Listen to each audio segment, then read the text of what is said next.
আসসালামু আলাইকুম। আজকের এই ভিডিওতে আমরা জানব কনজাংটিভাইটিস বা কনজাংটিভিটিস, যেটাকে আমরা বাংলাতে গোলাপি আই, গোলাপি চোখ বা লাল চোখ হিসেবে আমরা জানি। প্রথমে আমরা জানব এই কনজাংটিভাইটিস বা গোলাপি আয়ের কারণগুলি কী কী হতে পারে। সাধারণত এই কনজাংটিভাইটিস বা কনজাংটিভিটিস সাধারণত ব্যাকটেরিয়া ঘটিত অথবা ভাইরাস ঘটিত কারণে হতে পারে। যদি ব্যাকটেরিয়া ঘটিত হয় তাহলে বিভিন্ন অ্যান্টিবায়োটিকের মাধ্যমে এটা দমন করা হয়ে যায়। আবার যদি ভাইরাস দ্বারা আক্রান্ত হয় তাহলে অটোমেটিক কী হয় না, এটা রিমুভ হয়ে যায় কিছুক্ষণের মধ্যে বা ২-১ ঘন্টার মধ্যে বা একদিনের ভিতরে এটা সরে যায়। তাহলে ১ নম্বর কারণ হচ্ছে ব্যাকটেরিয়ার কারণে হতে পারে।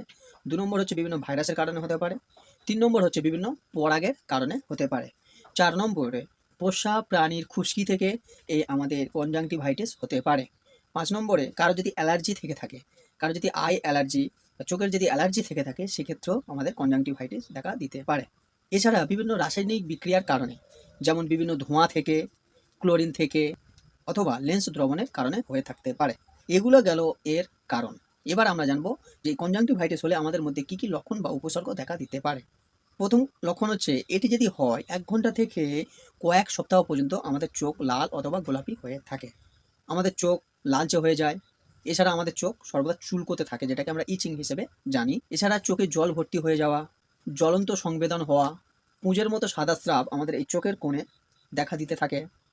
অথবা চোখের পাতার কাস্টিং মানে হচ্ছে কোনো শক্ত আবরণ পড়ে যাওয়া। এখানে অনেক সময় মোড়ার মতো পড়ে যায়, সেটাকে আমরা অনেক সময় এরকম করে তুলে দিই, সেটাকে বলা হচ্ছে কাস্টিং। আবার চোখের এই সাদা অংশগুলো গোলাপি অথবা লাল হয়ে যায়। ঘুম থেকে ওঠার পরে আমাদের এই চোখের পাতাগুলো অনেক সময় বন্ধ হয়ে যায়, চোখ খুলতে অসুবিধা হয়। এর ফলে কী হয় না, কোনো কিছু স্পষ্ট দেখতে পারি না, অসুবিধা হয় দেখতে। এগুলো গেল এর লক্ষণ। এবার আমরা জানবো এর চিকিৎসা কী। আমি প্রথমে বলেছি যদি এটা ব্যাকটেরিয়া ঘটিত হয় তাহলে বিভিন্ন অ্যান্টিবায়োটিক ড্রপ দেওয়া হয়, অ্যান্টিবায়োটিক আই ড্রপ দেওয়া হয়। সেগুলো আবার ডাক্তারের প্রেসক্রিপশন মতো। যদি ভাইরাস ঘটিত হয় তাহলে কি হয় না, সেগুলো অটোমেটিক রিমুভ হয়ে যায়। তাহলে আমাদের প্রথম চিকিৎসা কি না, আমাদের ডাক্তারের প্রেসক্রিপশন মতো চোখের ড্রপ ব্যবহার করতে হবে। ২ নম্বরে কি, ঘন ঘন আমাদের চোখে হাত দেওয়া যাবে না। কারণ যদি এই চোখে হয় তাহলে এই চোখ থেকে এই চোখ কচলালে তাহলে এই চোখ থেকে এই চোখে আমাদের আসার সম্ভাবনা বেড়ে যায়। এছাড়া কি হয় না, এক ব্যক্তির দেহ থেকে আরেক ব্যক্তিতে ছড়িয়ে যাওয়ার সম্ভাবনা থাকে। চোখ কচলানো চলবে না। চোখের মধ্যে যে কোনো কাস্টিং পড়া বন্ধ করতে কি করতে হবে, আমাদের শীতল এবং পাতলা নরম কাপড় আমাদেরকে ব্যবহার করতে হবে। চোখের অস্বস্তি কমাতে একটা উষ্ণ অথবা ঠান্ডা কাপড়ের পুঁটলি আমাদের চোখে ভাপ দিতে হবে।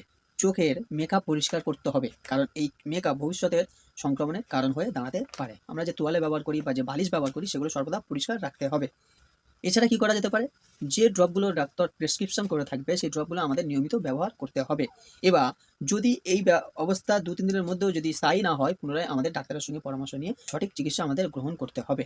এবার আমরা জানবো এর প্রতিকার কী, কীভাবে এর প্রতিকার করা যেতে পারে। নাম্বার ১, আক্রান্ত ব্যক্তির সংস্পর্শে না আসাই ভালো। এই সংক্রমণ কিবোর্ড, দরজার নব, এছাড়া জিমের সরঞ্জাম, কলম ইত্যাদির মাধ্যমে সংক্রমিত হতে পারে। তাই এই সকলে জিনিস ব্যবহার করার পরে আমাদের সর্বদা হাত ভালোভাবে ওয়াশ করে নিতে হবে। এই সংক্রমণ যে কোনো ডাস্টের কারণে হতে পারে, তাই আমাদের ঘন ঘন হাত ধুতে হবে। চোখ স্পর্শ করা আমাদের বন্ধ করতে হবে। বাড়িতে দূষিত এমন কিছু ব্যবহার করি সেগুলোকে আমাদের সর্বদা পরিষ্কার পরিচ্ছন্ন রাখতে হবে, তাহলে আমাদের এই কনজাংটিভাইটিস থেকে রেহাই পাওয়া যাবে। এবার জেনে নেওয়া যাক কয়েকটি আই ড্রপ যেগুলো ডক্টর প্রেসক্রিপশন করে থাকে এই কনজাংটিভাইটিসের জন্য। সিপ্রোফ্লক্সাসিন, ব্যাসিট্রেসিন নামক আই ড্রপ। আজকের ভিডিওটা এই পর্যন্ত, পরবর্তী ভিডিওতে দেখা হবে ইনশাআল্লাহ।